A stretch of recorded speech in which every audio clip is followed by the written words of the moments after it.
Ojo, nosotros ajustamos y en muchos casos ajustamos más que la nación. Bueno, ¿y cuáles son las provincias que están ajustando más? ¿Cuáles son las provincias que están cumpliendo con este pedido del gobierno nacional? ¿Es lo que uno intuye o se está dando de otra manera? Se lo vamos a consultar a Alejandro Pegoraro, que es director de Politicón Chaco, porque ellos han llevado a cabo este estudio y tienen los datos. Muy buenas noches, Alejandro, ¿cómo estás?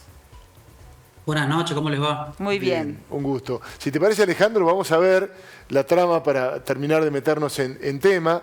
Puede haber sorpresas o no respecto del ranking que han elaborado ustedes de ajustes.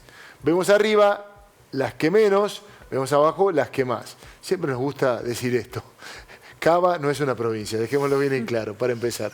Pero bueno, la ciudad de Buenos Aires ha sido claramente la que menos ajustó. Bueno, pero claro, es una jurisdicción que está en sintonía con el gobierno nacional, pero parece que no está haciendo mucho caso al ajuste.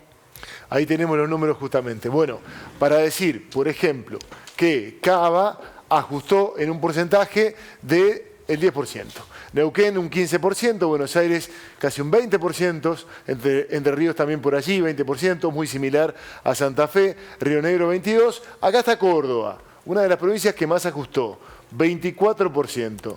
Chaco 32%, Catamarca 33%, La Rioja 36%, 38%, Tierra del Fuego. Y aquí hay una sorpresa, porque el ajuste más importante del 42% en este caso, lo ha hecho una provincia cuyo gobernador claramente no está alineado con el oficialismo, que es Formosa. Así es, Gildo Insfrán, que uno entiende gobierna una provincia con la idea de un Estado muy presente, muy participativo, pero contanos un poquito qué observaron ustedes en Politicón, Alejandro. Bueno, en primer lugar hay que hacer una salvedad, que justamente en la tabla que recién mostraban no están las 24 jurisdicciones subnacionales, sino que hay 12, justamente porque son las únicas 12 que a la fecha tienen información actualizada, publicada, respecto justamente a su ejecución presupuestaria, ¿no? Que corresponde esto al primer semestre del año. Entonces, eso como para dejar en claro, porque hay algunas que no están y bueno, para que se sepa eso. Ahora, en segundo lugar, hay un escenario común que es justamente de que todos los distritos vienen ajustando el gasto, como ustedes lo decían, en diferentes intensidades, que muchas veces está asociado o está en línea también con la caída de sus ingresos. Por ejemplo, en la ciudad de Buenos Aires se dio la menor caída del gasto, casi 10%, pero también es el distrito que tuvo la menor caída de los ingresos, ¿no? Porque está menos condicionada por los ingresos nacionales, entonces cae menos que el resto.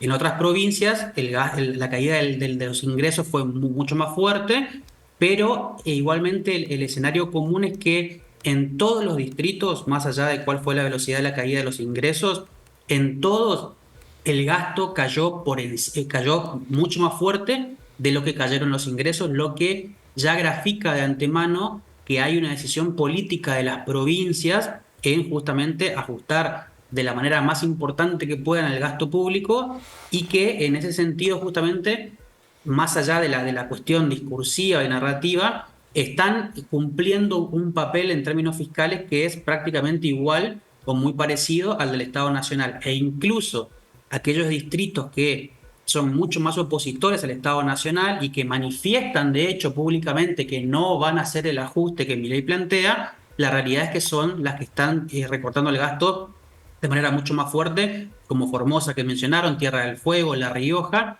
e incluso la provincia de Buenos Aires, que si bien no tiene una caída entre las más importantes en porcentaje, tiene una caída que igualmente es significativa de casi 20 puntos de su gasto público, ¿no? Entonces, las provincias están realizando su ajuste. Obviamente que se entiende desde el punto de vista del análisis político que el Estado Nacional, que el presidente sobre todo, le va a pedir todavía más ajuste en pos de llegar a este objetivo que se firmó incluso en el Pacto de Mayo, de que el gasto público consolidado, nación, provincias, municipios, llegue al 25% del producto. Hoy todavía está lejos, entonces se le va a seguir exigiendo este recorte.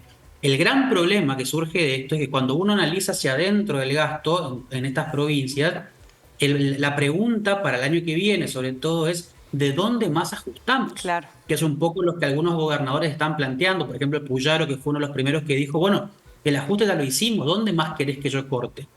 Y esto se grafica de manera bastante importante cuando analizamos los componentes del gasto. Cuando agarramos el consolidado de estas 12 jurisdicciones subnacionales, el concepto del gasto que más aportó en el recorte fue justamente el gasto salarial, el salario de los agentes públicos provinciales, que explica 37-38% del recorte total que hicieron estos distritos, ¿no? Para ponerlo en números, estas caídas del gasto público de las 12 distritos que estaban viendo recién en pantalla equivalen a 7.500 millones de dólares. A eso equivale el recorte hasta ahora ejecutado. De esos 7.500 millones de dólares, el 37-38% corresponde al recorte en salarios públicos. Sí. Y el 18% corresponde a recorte en inversión real directa, que básicamente, para hacerlo en criollo, es la inversión pública en proyectos de obra, ¿no? En obra pública. Entonces, los conceptos más sensibles de una administración provincial, que es por un lado los salarios y que por otro lado es la posibilidad de invertir, de hacer proyectos de obra pública, son los que están sosteniendo de alguna manera el ajuste, y ahí viene de alguna manera la legitimidad del planteo. ¿Dónde más querés que ajuste si los puntos más sensibles justamente de mi presupuesto siendo gobernador son los que ya estoy ajustando de manera bastante importante y que no tengo mucho más margen para seguir recortando? Sí. Bueno, los salarios, entre los salarios que pagan las provincias están los que tienen que ver con las prestaciones de salud y con la educación primaria. Entonces, con este pedido que se hace, que parece descabellado, que ajusten 60.000 millones más para el año que viene, que después el gobierno salió a decir, bueno, no es tanto así, va a ser un poco menos, no hay mucha expectativa de que el año que viene los sueldos se acomoden con la inflación o que haya obra pública, todo lo contrario. Y la proyección por lo menos es negativa desde ya. Obviamente que bueno, cada provincia también tiene particularidades, más allá de tener estos componentes en común vinculados al ajuste del gasto. La cuestión salarial seguramente siga estando obviamente como de alguna manera siendo la base del ajuste, muy apoyado por el gobierno nacional, es decir, la nación, como ya lo está haciendo ahora, va a querer de alguna manera imponer ciertos techos de incremento salarial para que no se dispare ese gasto. Y desde el punto de vista de la obra pública tenemos dos posibilidades. Una es que se mantenga como hasta ahora, es decir, en niveles muy bajos y que son históricamente bajos, de hecho, este año, y que en pos de incrementar un poquito este ritmo de obra pública, pensando además en que es un año electoral y que naturalmente algunas cuestiones del gasto se incrementan, recurran o a utilizar excedentes financieros que tienen este año, porque ojo, un dato no menor es este: caen los ingresos, caen el gasto, pero todas las provincias tienen superávit, ¿eh? Entonces hay que ver si ese excedente que le está quedando, que está producido por el ajuste fuerte del gasto, lo destinan ya en año electoral para proyectos de obra pública, por ejemplo, o como algunas provincias están haciendo, Córdoba fue la primera este año, es tomar financiamiento del mercado para poder ejecutar proyectos de obra pública y de alguna manera vía deuda intentar movilizar un poco el sector de la construcción y todo lo que viene agregado justamente con lo que es obra pública, ¿no? Como para reactivar y dinamizar un poco la economía. Son posibilidades, obviamente que todo esto va a estar atado a un montón de variables, empezando por si efectivamente se cumple o no la proyección del gobierno nacional en términos de reactivación de la actividad económica. El presupuesto 2025, el proyecto de presupuesto, que de alguna manera es muy optimista desde el punto de vista del rebote que tendría la economía, es muy optimista desde el punto de vista de la inflación también. Entonces eso también va a ser una variable muy determinante para ver cómo evoluciona el gasto. Entonces, si se dan esas cosas, bueno, hay un escenario posible. Ahora, si esas variables están de alguna manera sobreestimadas, como suele suceder en los presupuestos nacionales, bueno, la situación puede tender a complicarse un poco más y estar en niveles similares a los de ahora, de un gasto que se sigue ajustando, que se sigue recortando, y con algunos componentes como la inversión pública que están y podrían seguir estando por el piso, ¿no?